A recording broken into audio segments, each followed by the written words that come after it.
अखिल भारतीय नामदेव क्षत्रिय महासंघ नई दिल्ली और भक्ति संप्रदाय संघ का ये महाअधिवेशन घोमान तालुका गुरदासपुर जिला गुरदासपुर पंजाब में 2 और 3 मार्च 2024 को बड़े उत्साह के साथ में बन रहा है।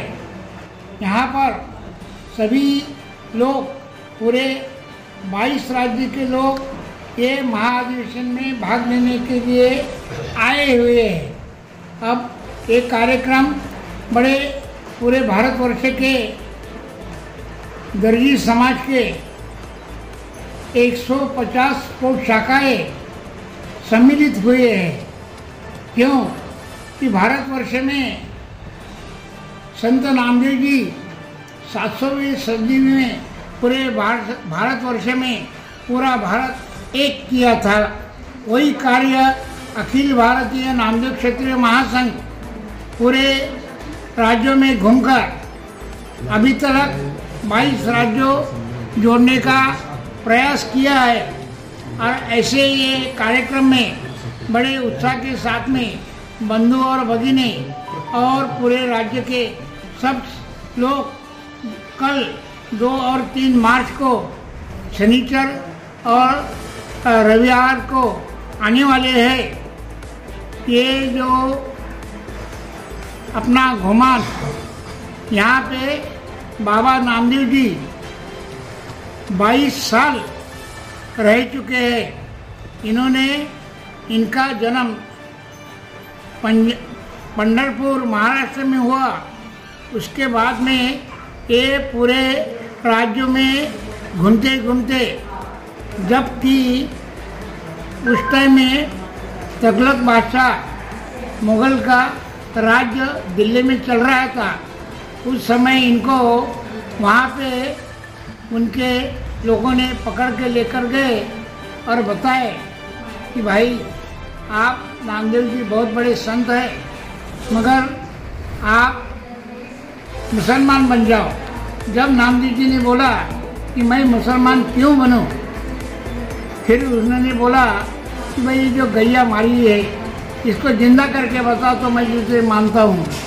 ये बोले भगवान विट्ठल का अधिकार है, मेरा अधिकार नहीं। मगर बाद में तुगलक बादशाह बोला कि हम तुम्हारे को जिंदा छोड़ने वाले नहीं हैं। इसमें वो गैया विट्ठल भगवान ने जिंदा कर दी है। फिर बादशाह बोले तू कोई जादूगर होगा। आखिरी में को जिंदा होने के बाद, गैया जिंदा होने के बाद में उनमें शरण गया और फिर उनको क्षमा चाहिए। उसके बाद में उन्होंने बोला कि जो भी नामदेव जी के भक्त हो उनको तकलीफ मत दो।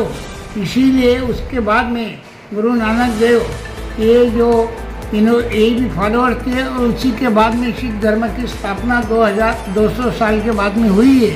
इसका कारण यहाँ पर ये जो सब मुग़ल लोग उत्तर प्रदेश से आने वाले थे उनको रोक दिया नहीं। इसीलिए आज हिंदू धर्म का बहुत बड़ा कार्य भगत जी नामदेव जी ने किया है।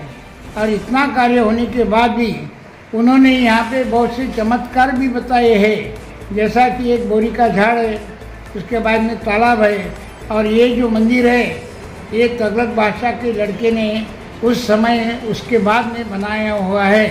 इसके बाद में नामदेव जी का कार्य सिर्फ मंदिर के अंदर सीमित नहीं है, तो उन्होंने पूरे राष्ट्र का कार्य किया है।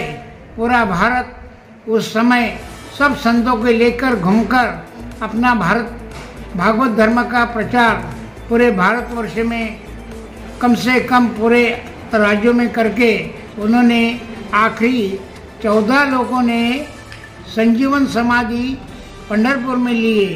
वो 14 लोग बोले तो उनके पिताजी दामा सेठी, आई गुणाई, खुद संत नामदेव जी, उनकी पत्नी राजाई, उनकी 4 बेटे नारायण, गोविंदा, महादा, विठा, 3 बहुएं, 1 लड़की, 1 बहन और संत जनाबाई जो कि दासी थी, वो अछूत जाति की थी, फिर भी उन्होंने उनके घर में रहती थी।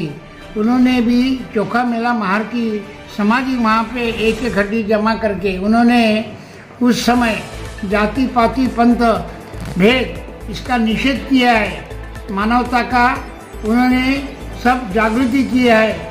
ऐसे महान संत आज भी उन्होंने संजीवन समाधि, उनका जन्म 1270 और समाधि 1350 में पंढरपुर में लिए। आज भी वो संजीवन समाधि यानी इसका मतलब है कि वो गए नहीं, आज भी वहाँ पे वो स्थित अवस्था में है। और पंढरपुर के नीचे जो पाई है वहाँ पे 14 लोगों ने समाधि, फिर उनका एक लड़का रह गया था, उनकी एक बहू रह गई थी।